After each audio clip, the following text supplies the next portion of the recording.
Ben oui, notre ciel brasse ce temps-ci, puis au lendemain de violents orages, plus de 6 000 clients restent privés d'électricité dans la région.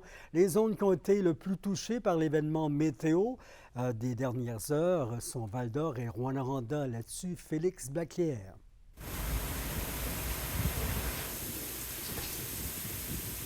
Les violents orages qui se sont abattus sur la région lundi soir ont causé d'importantes pannes d'électricité. Au plus fort des événements, 16 000 abonnés d'Hydro-Québec ont été privés de courant. À Val-d'Or, de nombreuses personnes ont vécu les soubresauts de Dame Nature. Ça a fait un gros boom, un éclair en même temps, et plus rien. Ça fait quand j'ai laissé passer une demi-heure, là j'ai appelé l'hydro.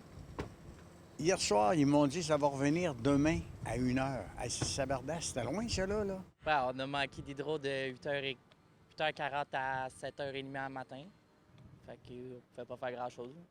Puis là, on est venu chercher des hausses pour aller mouiller les chiens parce que les chiens vont mourir dans la maison. Il fait trop chaud. Les 15 équipes régionales d'Hydro-Québec se sont affairées dans la nuit de lundi à mardi à sécuriser les zones endommagées et à rétablir le courant pour les services essentiels. 20 équipes de l'extérieur de la région sont d'ailleurs venues prêter main forte. Les principales pannes qui touchent le secteur de la Vallée de l'Or et le secteur de Rouyn-Noranda sont toutes attitrées présentement.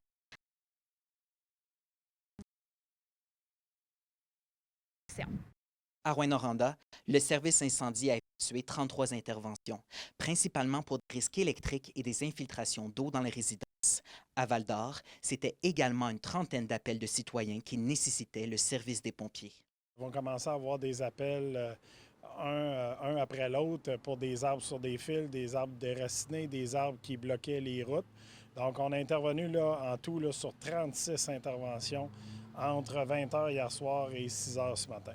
Jusqu'au rétablissement complet du réseau électrique dans la région, Hydro-Québec mentionne que les équipes de travailleurs vont s'alterner en raison des chaleurs accablantes pour ainsi maximiser leur sécurité. Félix Blaclière, RNC Nouvelles, Val-d'Or. Maintenant, les signalements à la Direction de la protection de la jeunesse, la DPJ, ont augmenté entre 2023 et 2024 dans les régions. L'exposition à la violence conjugale est préoccupante, comme nous dit Kémélia Laliberté. Près de 5 000 signalements ont été traités par la Direction de la protection de la jeunesse de l'Abitibi-Témiscamingue en 2023-2024, ce qui représente une augmentation de 25 % par rapport à l'année précédente. Pas pire augmentation, si on veut, des signalements pour notre région. L'année passée, on était à 3 973. C'est quand même 1 000 signalements, un petit peu plus que 1 000 signalements de plus. Les dénonciations en lien avec l'exposition à la violence conjugale ont aussi augmenté de 8 % avec 420 signalements en 2023-2024. Même si la situation peut sembler alarmante, la DPJ est rassurée de constater qu'une meilleure conscience sociale commence à s'installer. C'est 74 enfants seulement de plus que l'année passée qui ont nécessité des services en protection de la jeunesse. Les gens, on leur dit toujours, dans le doute, appelez à la DPJ, on va entendre ce que vous avez à nous dire, on va réfléchir avec vous, puis on va vous orienter à la bonne place au pire. La protection des enfants, c'est une responsabilité partagée, mais je trouve que, en réalité, faire un signalement, c'est de prendre ses responsabilités aussi. Entre 2023 et 2024, 1517 signalements ont été retenus dans la région et pour la moitié d'entre eux, il s'agit de cas de négligence. C'est les enfants qui se retrouvent dans des situations où, par exemple, manque de surveillance, manque de nourriture. Par exemple, un voisin pourrait avoir l'impression que l'enfant est laissé à lui seul, par exemple, trop longtemps par rapport à son âge. Environ 60 % des enfants pris en charge par la DPJ de l'Abitibi-Témiscamingue demeurent dans leur milieu familial, un pourcentage plus élevé comparativement au reste de la province. Peut-être parce qu'on est une petite région, on est à proximité de nos familles, on est à proximité des lieux de résidence, etc. On est en mesure d'offrir une intensité de service aussi auprès des familles. On a vraiment une intention. Le premier milieu de vie où un enfant devrait grandir de toute façon, c'est dans son milieu familial, ça on le sait. La DPJ régionale vient tout juste de lancer le balado « Ensemble pour la jeunesse », le tout pour mieux comprendre et soutenir les enfants et les adolescents du territoire.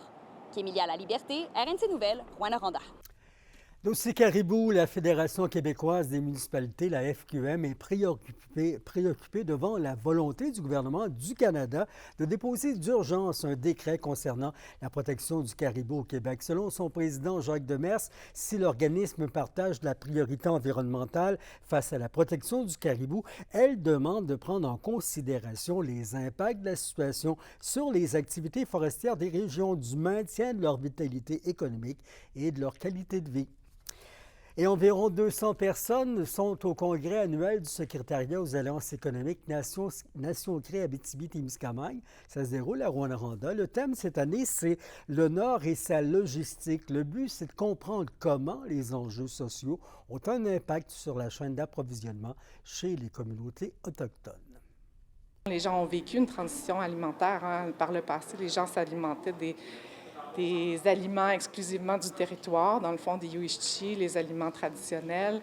Mais maintenant, les gens s'alimentent aussi d'aliments commerciaux, donc ça a eu un impact sur la santé.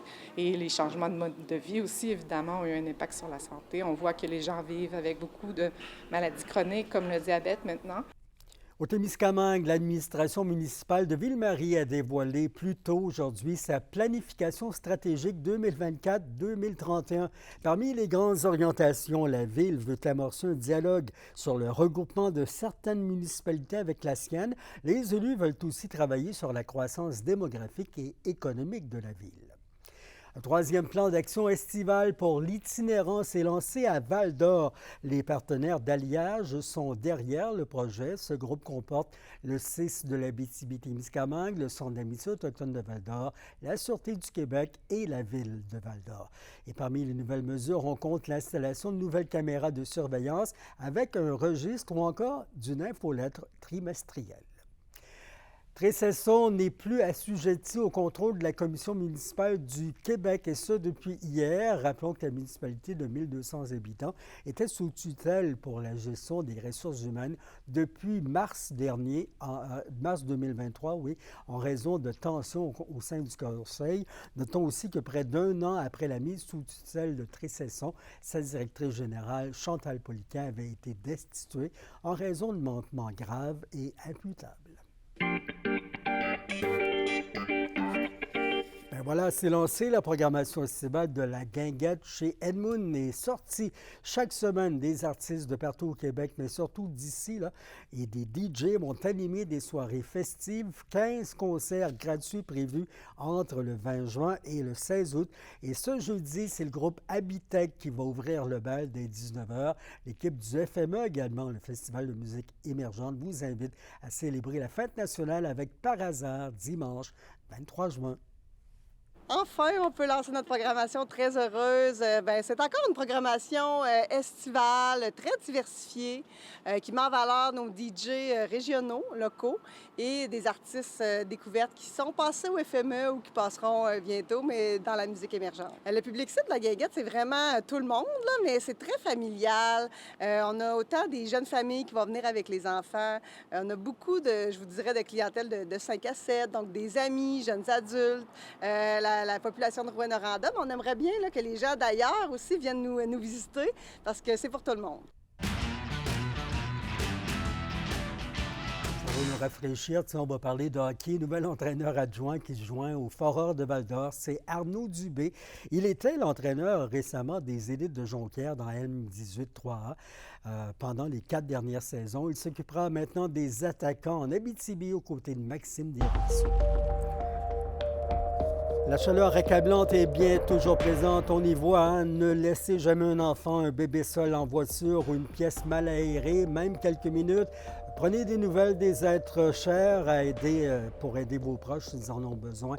Et rappelez-vous que la chaleur, ça incommode aussi les animaux. Partiellement nuageux ce soir, 40 % de risque d'averse, minimum 21 à 23. Demain, soleil et nuages alternent, maximum de 30 à 32. Et jeudi, des averses en Abitibi, soleil et nuages au Témis, maximum à 24. C'est vos infos régionales. Merci d'être là. Demain, Conseil des maires dans la Vallée de l'Or. Nous y serons. Bonne soirée. À demain. Au revoir.